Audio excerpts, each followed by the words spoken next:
सबसे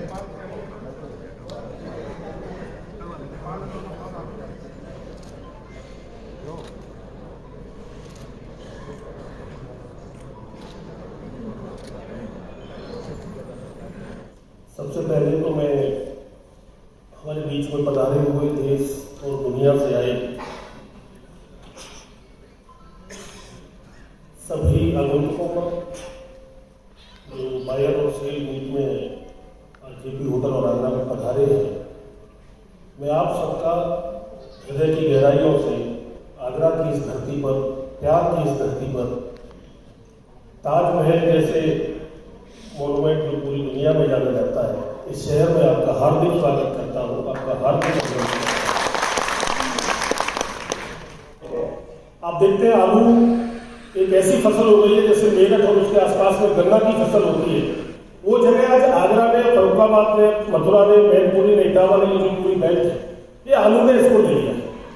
लेकिन आगरा के अंतर्गत एक जो आलू की उच्च गुणवत्ता, रोग मुक्त आलू, एक ऐसा पोटाटो जिसको हम एक्सपोर्ट कर सकते, इस तरह का आलू की व्यवस्था के बीच मुझे लगता है आगरा में भी नहीं हो पाए और उत्तर प्रदेश में भी इसकी आवश्यकता है। किसानों को इसके लिए ट्रेन करने की आवश्यकता है। हम कौन से बीजों को किसानों को दें जिससे वो उच्च गुणवत्ता का आलू, एक्सपोर्ट के योग्य आलू, अन्य फसलें, खाली आलू की नहीं, अन्य भी हमारे उत्तर प्रदेश के अंदर आम है, अमरूद है, अन्य प्रकार के बाग बगीचे लगाने की योजनाएं हैं, वो भी उत्तर प्रदेश में एक बड़ी मात्रा में हमारे यहाँ होती है। साथियों, एक अच्छा अवसर है कि आज हमारे बड़े उद्योगपति भी यहाँ उपस्थित हैं। प्रदेश और केंद्र सरकार के जो IAS ऑफिसर हमारे प्रतिनिधि हैं सरकार की ओर से, वो भी यहाँ उपस्थित हैं। तो इस अवसर पर मैं ये जरूर चाहूंगा कि आगरा, क्योंकि TTZ के कारण NGT और TTZ की जो बाध्यता है आगरा के ऊपर, उसके कारण निश्चित रूप से आगरा हमारा एक महत्वपूर्ण स्थान पर है। यहाँ से लखनऊ बहुत दूर नहीं है, 3.5 घंटे का रास्ता है। जयपुर यहाँ से दूर नहीं है, यहाँ से ग्वालियर भी बहुत नजदीक है, दिल्ली भी यहाँ से बहुत नजदीक है। आने वाले समय में जेवर पर इंटरनेशनल एयरपोर्ट भी हमारे यहाँ बनने जा रहा है। तो एक ऐसे स्थान पर होकर ये सोचा जा सकता है कि इंटरनेशनल पहचान के शहर वाला आगरा आज उद्योग के क्षेत्र में कहीं कहीं पिछड़ा हुआ है, और उसका बड़ा कारण TTZ और NGT। मैं आपसे आग्रह करूंगा कि इस प्रकार की पैरवी हम करें। जो ग्रीन कैटेगरी में हमने फूड प्रोसेसिंग को लिया हुआ है, उसको व्हाइट कैटेगरी में करने का काम हमारी सरकार इस पर ध्यान दे, हमारे लोग इस पर ध्यान दें, और हम ग्रीन से व्हाइट कैटेगरी में जाएं, जिससे आगरा के अंदर फूड प्रोसेसिंग में हमारे जो अवसर है वो हमें मिल सके। सीधे सीधे आमंत्रित करती हूँ हमारे आज के माननीय मुख्य अतिथि श्री दिनेश प्रताप सिंह जी को।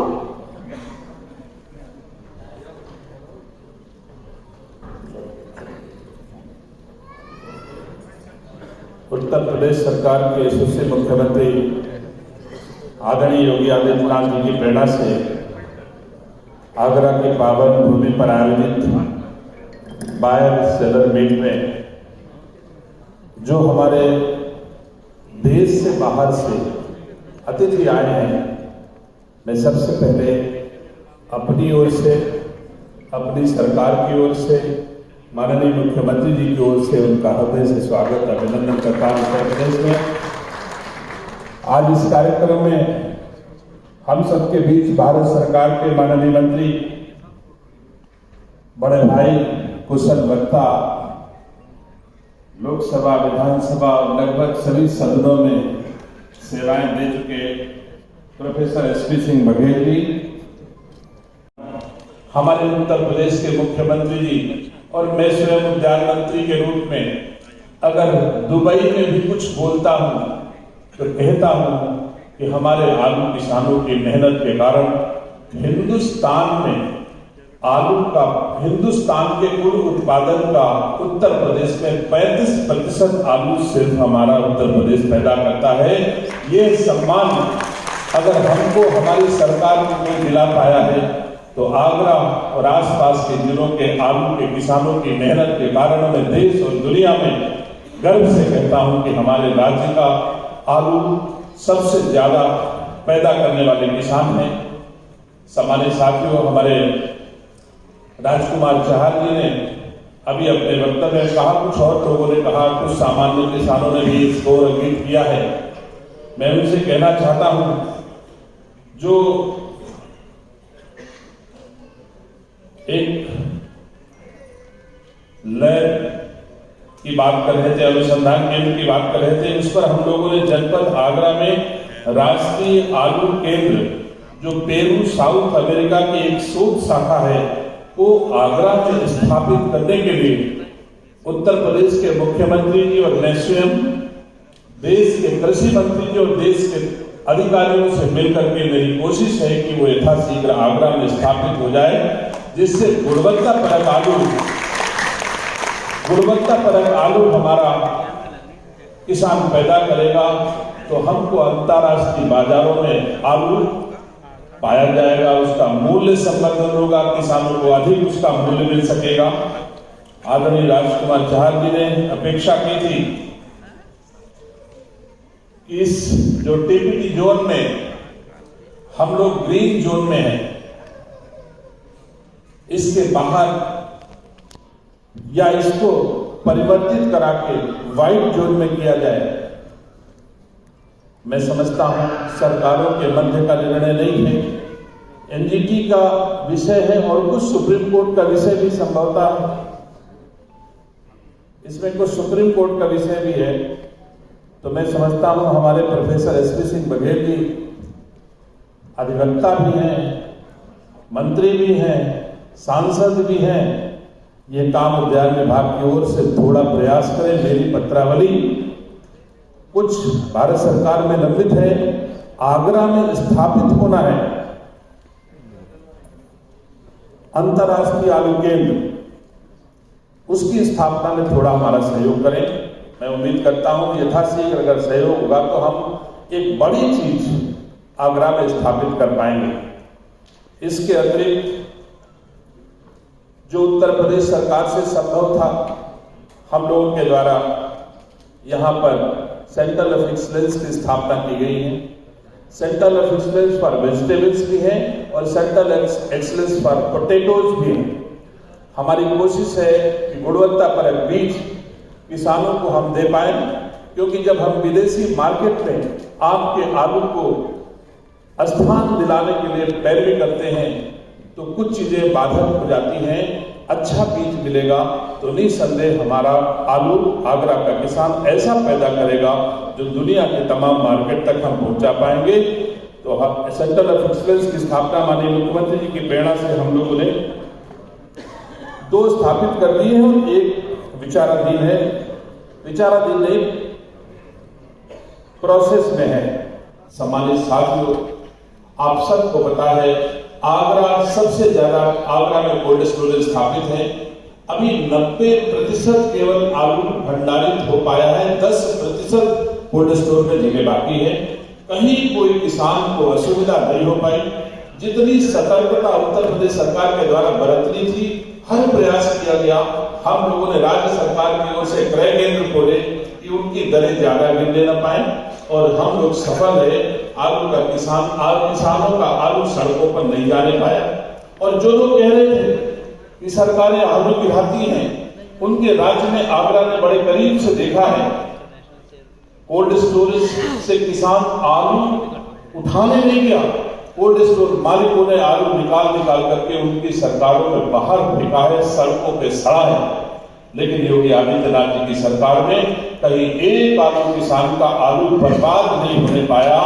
मेरा पैर फ्रैक्चर था, डॉक्टर ने कहा कि आप बिल्कुल हिलिए नहीं, और 24 तारीख को एमआरआई होती है और 25 तारीख को मैं अपनी गाड़ी की सीटें हटा के गद्दा बिछा के और आलू प्रभावित आलू के उत्पादक जनपदों का मैं दौरा किया। कहीं वो हर जगह में किसान के साथ खड़ा मिला कि आलू किसान को कोई असुविधा न होने पाए। हमने मार्केट इंटरवेंशन स्कीम के तहत दरों को घटने से रोकने का भी प्रयास किया। कोल्ड स्टोर मालिकों से अनुरोध करके आपके आलू को भंडारित कराने का प्रयास किया। भंडारण के दौरान आलू कि किसानों को ज्यादा दरों पर आलू भंडारित न करना पड़े। इस पर हम लोगों ने कोल्ड स्टोर मालिकानों से मीटिंग की, तो हर संभव मेरा प्रयास था कि आलू किसानों को कोई असुविधा इस सरकार में न होने पाए। हम सौभाग्यशाली हैं कि आगरा का आलू कभी उन देशों में नहीं जाता था जिन देशों में आज जाने लगा, और आज तमाम देशों के लोग यहाँ बैठे हैं। इस साल हमारा मलेशिया, कतर, कुवैत और नेपाल आलू आगरा से जा रहा है, और तमाम देशों के लोग यहाँ पर उपस्थित हैं। वो भी इस आशय के साथ हमारी सरकार किसानों, एफपीओज, व्यापारियों, कोल्ड स्टोर मालिकों और विदेशी बाजारों के लोगों से आज मुलाकात करा रही है। मैं उम्मीद करता हूं अपने किसानों से कि जो हमारे विदेशी भाई आए हैं, आपका सहयोग करके आपको चेन बनाएंगे, जो आपका उत्पाद विदेशी बाजारों तक पहुंच सके। जो हमारे देश के यशस्वी प्रधानमंत्री जी का सपना है कि हम किसानों की आय दोगुना करें, आप उसमें सहयोग दीजिए। इन लोगों से कोशिश करिए कि आप एक बार हमारे एपीसी ने मेहनत करके आप लोगों की भेंट कराई है, जैसे हमारे लूलू ग्रुप के साथी बैठे हैं, बड़ी क्वांटिटी में यह आलू, मूंगफली, केला और तमाम कमोडिटी पर चर्चा कर रहे हैं कि मैं यहाँ से हरी मिर्च ले जाने का प्रयास करेंगे, लेकिन उसमें सबसे बड़ी प्राथमिकता आलू की है। मैं धन्यवाद देता हूं लूलू ग्रुप के लोगों को कि 4000 करोड़ का एवज दुबई में इन्होंने औद्योगिक खेती के लिए किया है, और ये हमारे राज्य के किसानों के हित के लिए उनका बड़ा कंट्रीब्यूशन है। इसके लिए मैं लूलू ग्रुप के लोगों को बहुत बहुत धन्यवाद देता हूं। हम हर सहयोग देने के लिए तैयार हैं। लूलू ग्रुप की भांति जितने देशों से और लोग आए हैं, राज्य सरकार उनको हर सम्मान सुविधा देगी, जिससे हमारे राज्य के किसानों का उत्पाद उनके देशों की मंडियों तक पहुंच सके। आपका सम्मान भी करेंगे, आपको सहयोग भी देंगे। आपको जिस तरह की आवश्यकता सरकार के साथ होगी, हम लोग जरूर देंगे। हमारा आम लूलू ग्रुप के लोगों ने कहा है कि उनके लगभग 280 हाइपर स्टोर हैं। मैंने खुद जाके आबू धाबी देखा है, वहां पर हमारा आम भी पाया गया।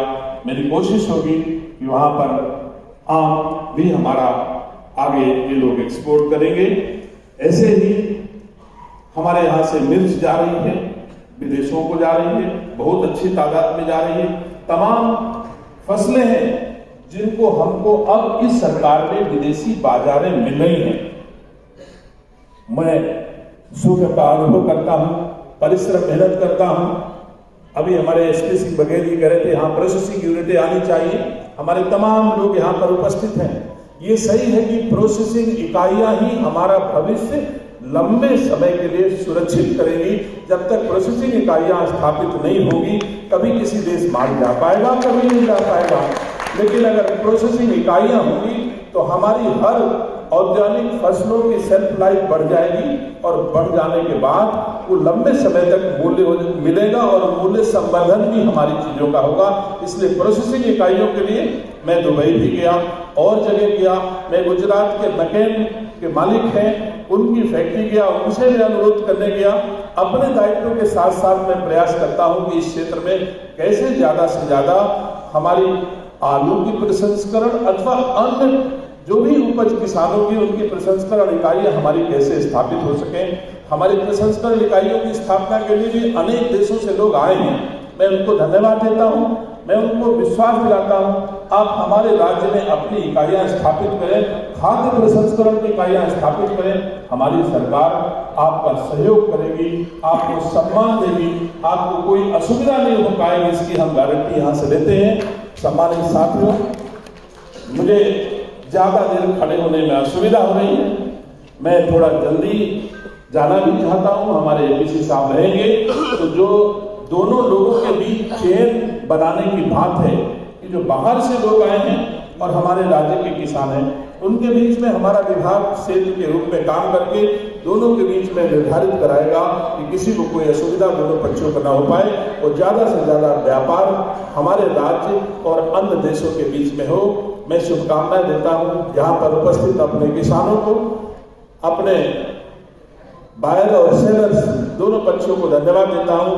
और धन्यवाद देता हूँ एक अदृश्य शक्ति जो छोटे से रूप में हम सबको इकट्ठा करने का काम किया है, जिसको कोई नहीं जानता है। हमारे एपीसी साहब उनको लॉन्च किए हैं, भाई वेंकट जी जो लगातार हमको दुबई में लेके जाते हैं और देशों के लोगों से मिलते हैं, प्रयास कर रहे हैं कि खाद्य प्रसंस्करण के क्षेत्र में एक अभूतपूर्व सफलता राज्य सरकार को मिले। इसके लिए मैं भाई वेंकट जी को भी बहुत बहुत धन्यवाद देता हूँ। अपने राज्य के सभी अधिकारियों को बहुत बहुत धन्यवाद देता हूँ जो लोग प्रयास रखते हैं कि राज्य के किसानों की आय माननीय प्रधानमंत्री जी की आशा के अनुरूप दोगुनी हो। आप सबका बहुत बहुत धन्यवाद। एक बार पुनः दूसरे देशों से आए प्रतिनिधियों का मैं धन्यवाद देता हूँ। धन्यवाद।